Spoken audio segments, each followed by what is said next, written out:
Yenu kutoa ushuhuda. I've come to testify. Jana ilikuwa masaa mawili jioni hivi kitu kaniuma. Yesterday at around 4 o'clock.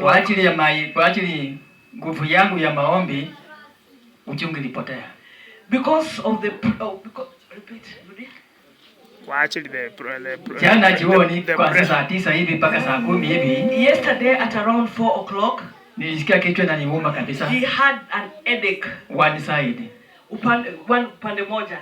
Bwana asifiwe sana. Amen. Because of my faith, kwa sababu ya imani yake, nilipona. He got healed. So amen. I'm standing in the front of altar to test my testimony about my sickness of one part of my head. Amen. I say God is powerful if you believe in Him. Amen. Amen. Bwana asifiwe sana. Amen. Bwana asifiwe sana. Amen. If you believe in Him is very powerful. Amen. Amen. Bwana asifiwe sana. Amen. Not only doctors, we have a doctors is the God. Amen. Bwana asifiwe sana. Amen. I always thank my God because it is a miracle from Him. Amen. And I believe on Him. Amen. Since I was born, amen, I'm still living alive because of His power. Amen. So I take this opportunity to thank our visitors, Evangelist Gloria, amen, and the man of God, Peter Otero, amen, Patrick Otero. Amen. Thank you very much. This is our church. It is free to say anything. It is free to say anything you want, so long as you base on the foundation of God's Christian. Amen. So our church is freedom of life. Amen. So don't forget my name. I love you so much. Amen. Amen. Amen. Amen. Amen. Amen.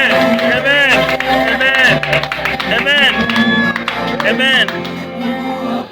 I can't let him testify and not come up here too.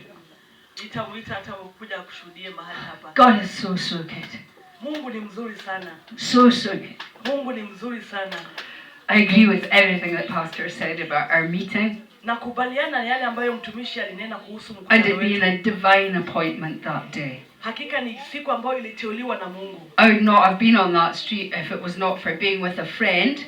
Nilikuwa pale kwa sababu ya kuwa na rafiki pale. She was shopping for a certain item. Alikuwa ananunua vitu.